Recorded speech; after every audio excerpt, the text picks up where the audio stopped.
there! Welcome to the channel.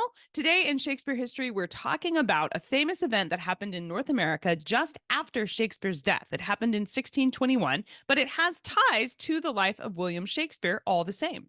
Let's find out how this history is related to the life of the bard right now on That Shakespeare Life.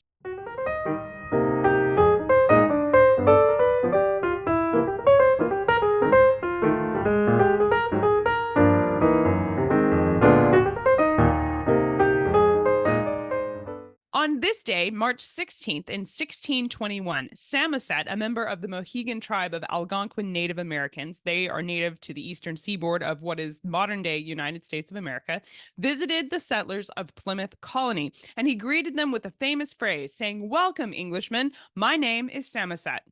Samoset's words surprised the English at the time because they didn't understand how this Native American was speaking English. And Samoset's appearance was a huge relief to the Pilgrims, who were in dire need of some help and guidance about how to survive in this new world. They had suffered large losses of life, and a lot of the traditional methods for planting and farming they had used in England weren't working here in the US because they were a different climate and different kind of soil. Different plants worked differently here. And so they were in need of some help. So they were really glad to see him. And that's why it's a celebrated moment in history, because it's remembered as a turning point for the Pilgrims. They probably would not have survived without this meeting.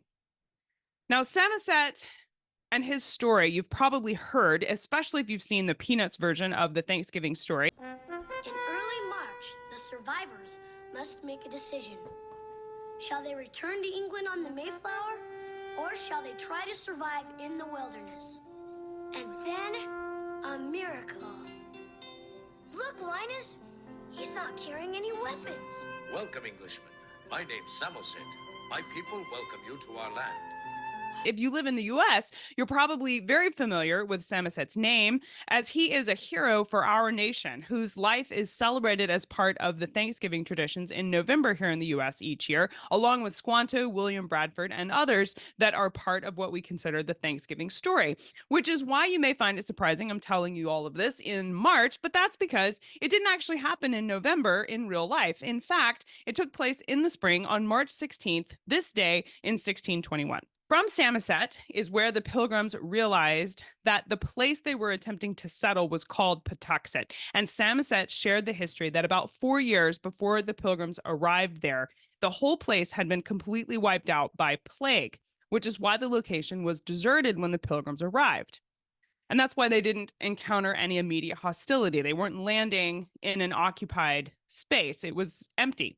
They were surprised by this, and it was different from other people's experiences. And Samoset was able to fill in some of those gaps and explain why that was. So where's the intersection with Shakespeare, you ask?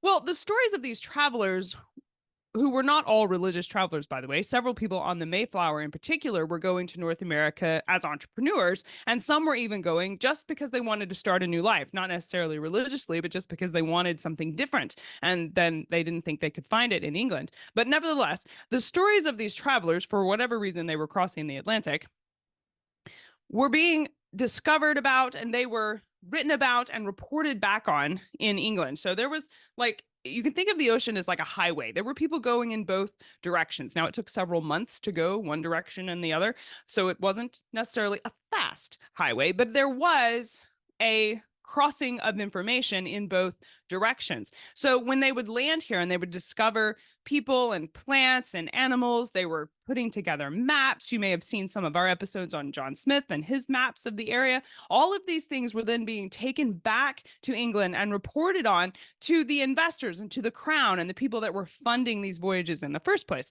So there was a lot of information going back to England during Shakespeare's lifetime. And this was all going on even before the first English settlement. So Jamestown is the first English settlement. It was officially settled in 1607, but you have information as far back as like the 1590s, I'm going to say, maybe earlier, correct me on that. But well within Shakespeare's lifetime, information about North America is going back to England. In fact, the story of one man who helped found the settlement of Jamestown, Stephen Hopkins, sailed on a boat called the Sea Venture in 1609. Now, we cover the story of the sea venture on another podcast episode. And so I'll link you to that so you can hear his whole story. But it was a really harrowing journey. And one major facet of this journey was that they had a shipwreck on the island of Bermuda. And a lot of the recorded events that happened during that wreck and of Stephen Hopkins' own experiences are echoed in Shakespeare's The Tempest to such a degree. There is such a specific similarity. I'm going to say high level. There's a high level of similarity between Stephen Hopkins's real life journey and what Shakespeare puts in The Tempest, that a lot of Shakespeare scholars believe that Shakespeare was influenced by the life of Stephen Hopkins. And the dates line up too, because The Tempest is believed to have been written 1 year after Stephen Hopkins's journey in around 1610 or possibly 1611, which lines up almost exactly with the time it would have taken for Stephen Hopkins to complete this journey and for that information to make it back to England and be current events. And as you know, William Shakespeare was all about having his plays reflect what was going on at the exact pop culture moment it was happening in England, very much in line with Shakespeare's reputation of what he liked to do.